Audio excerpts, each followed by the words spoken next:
నమస్కారం అండి. నమస్తే అండి. ఆహ్, ఈ జవహర్లాల్ హౌసింగ్ సొసైటీ ఎప్పుడు స్థాపించారు? ఏంటి? 2008 మార్చి నెలలో సొసైటీని రిజిస్టర్ చేయటం జరిగింది.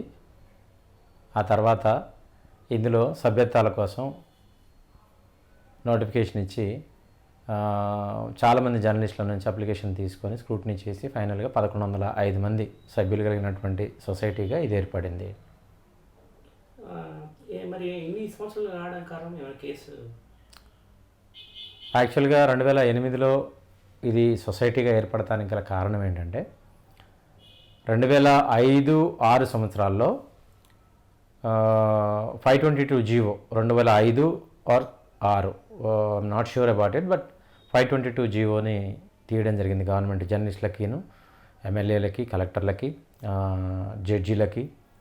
సో ఇళ్ల స్థలాలు ఇచ్చేందుకు గాను 243 ఎకరాల ల్యాండ్ కూడా వివిధ ప్లేసుల్లో ఐడెంటిఫై చేసి దానికి జీవో ఇవ్వడం జరిగింది. కాకపోతే ఆ జీవో మీద ఏంటంటే ఒక పద్ధతి ప్రకారం కాకుండా పాత జీవోలు ఏవైతే ఉన్నాయో బేస్ జీవోలు 242, 243, 244 జీవోస్ దాంట్లో గైడ్లైన్స్ ప్రకారం కాకుండా ఈ 522 జీవో ఇచ్చారని చెప్పి దాని మీద ఒక పిల్ పడటం జరిగింది. ఒక కేసు రిట్ పిటిషన్ హైకోర్టులో పడటం, దాని ప్రకారం ఆ జీవోని రద్దు చేయడం కారణంగా మళ్ళీ సబ్సిక్వెంట్గా ఆ జీవో రద్దు చేస్తూ కోర్టు ఏవైతే గైడ్లైన్స్ ఇచ్చిందో, ఎక్కడెక్కడైతే లోపాలు ఉన్నాయో వాటిని సరిచేసుకొని 424 జీవో మనకి ఇష్యూ చేయడం జరిగింది. 424 జీవో మనకు కొరకే కాదు, ఎమ్మెల్యేలకి, కలెక్టర్లకి, ఇంకా ఇతరుల కోసం కూడా, మిగతా అన్ని సెగ్మెంట్ల కోసం కూడా మొత్తం 8 జీవోలో ఏమో రిలీజ్ చేయడం జరిగింది. మొత్తం 419, 420, 421, 422, 423, 424, 25, 550 జీవోస్. అది మార్చ్ 25, 26, 27 3 రోజుల్లోనూ 4 రోజుల్లోనూ తీయడం జరిగింది. సో ఆ జీవోలు వచ్చిన తర్వాత ఆ జీవోలు కూడా as per previous base GOs ప్రకారం లేవు. గ్రూప్ హౌసింగ్కి ఇచ్చినా కూడా మనకి దాంట్లో ఇళ్ల స్థలాలు ఉన్న వాళ్ళకి, ఇళ్ళున్న వాళ్ళకి ఎలా ఇస్తారు అనే క్వశ్చన్ రేస్ చేస్తూ విబిజీ చలికాని, జీవన్ కుమార్ జాదవ్, కేశవరావు జాదవ్ వీళ్ళు ముగ్గురు కూడా 3 రిట్ పిటిషన్లు వేయడం జరిగింది. ఇది ఈ 419, 420, 421, 22, 23, 24, 25, 550 జీవోలను కూడా క్వాష్ చేయాల్సిందిగా. అందులో పాయింట్స్ వాళ్ళ సపోర్టింగ్ ఆర్గ్యుమెంట్ ఏంటంటే, అప్పీల్ ఏంటంటే, పాత జీవోల్లో గ్రూప్ హౌసింగ్కి ఇచ్చినా కూడా ఫిక్స్డ్ గైడ్లైన్స్ ఉన్నాయి.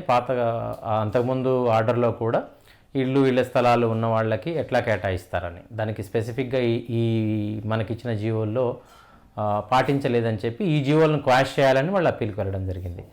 ఆ అప్పీల్కి వెళ్ళిన తర్వాత అది తేలడానికి దాదాపుగా ఒక 3 ఏళ్ళు పట్టింది. 2010 జనవరి 2వ తారీఖు అనుకుంటా, అంటే 2 ఇయర్స్ దాదాపుగా పట్టింది. అప్పుడు దానికి జడ్జిమెంటు హైకోర్టులో ఫైనల్ జడ్జిమెంట్ రావడం జరిగింది. ఆ జడ్జిమెంట్లో ఏంటంటే, దాని సారాంశం ఏంటంటే, ఎవరికైతే ఇళ్ల స్థలాలు కానీ ఇళ్ళు కానీ ఉన్నాయో వాళ్ళు గ్రూప్ హౌసింగ్లో కూడా, ఈవెన్ కోఆపరేటివ్ సొసైటీల ద్వారా వాళ్ళు తీసుకోవాలన్నా కూడా ఆ ఇళ్ల స్థలాలు ఉన్న వాళ్ళని అర్హులుగా చేర్చొద్దని, అర్హులుగా పరిగణలోకి తీసుకురాదని.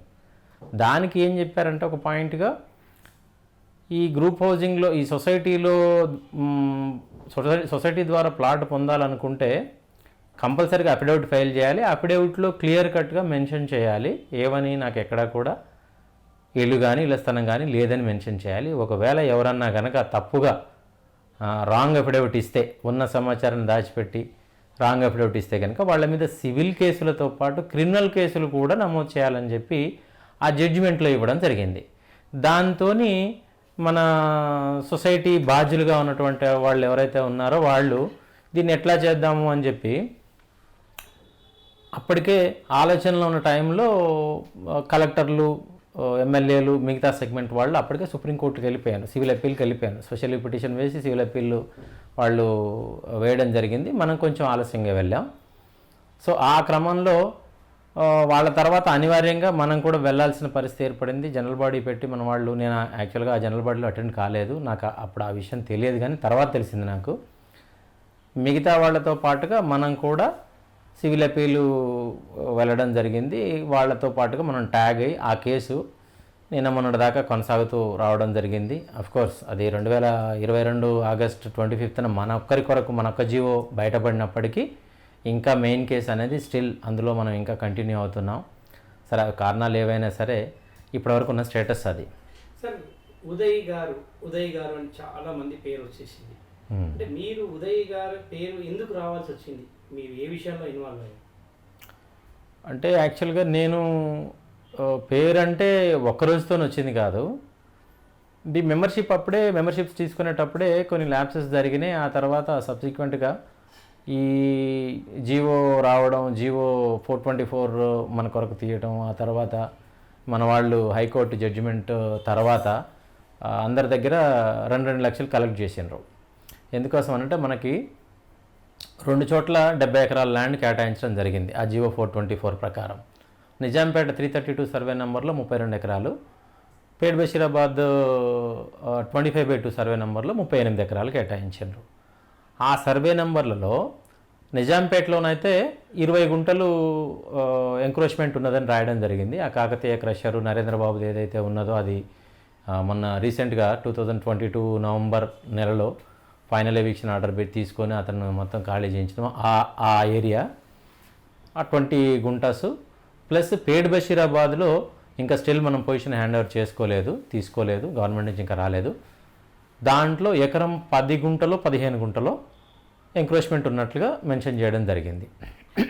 అదేంటండి, నిజాంపేట్ సైట్ మీరు చేయడం వల్లనే హ్యాండ్ ఓవర్ చేసుకున్నారని ఒక వార్త వచ్చింది, నిజమేనా? అంటే 2017 మే 2వ తారీఖు నాడు మనకి ఇంటీరియం రిలీఫ్ ఆర్డర్ వచ్చింది.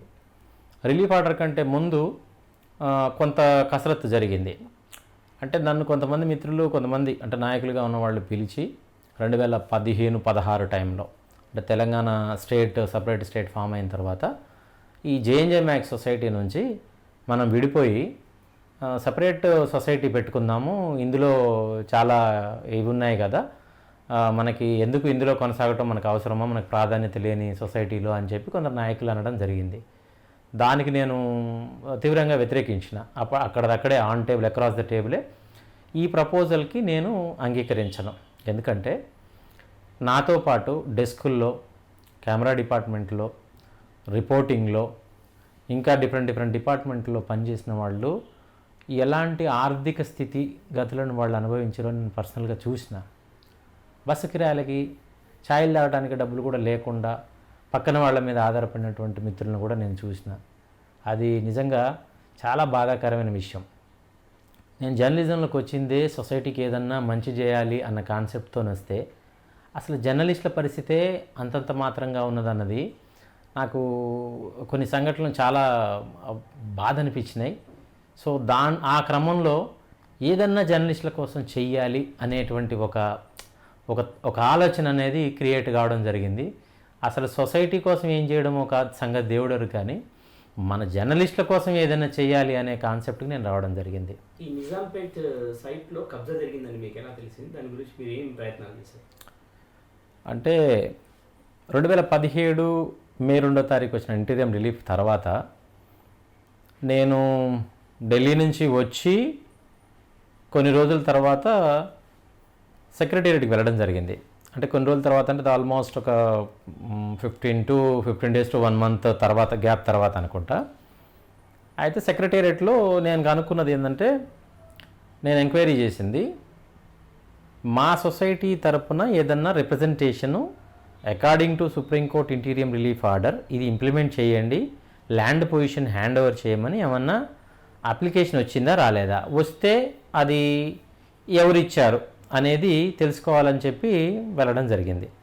అక్కడ నాకు తెలిసిన విషయం ఏంటంటే రిప్రజెంటేషను క్రాంతి ప్రెసిడెంట్గా, పల్లె రవికుమార్ వైస్ ప్రెసిడెంట్గా, సిఈఓ కమ్ సెక్రటరీ వంశీ శ్రీనివాస్గా, జ్యోతిప్రసాద్ రవికాంత్ రెడ్డిలు డైరెక్టర్లుగా ఒక రిప్రజెంటేషన్ ఇచ్చిండ్రు.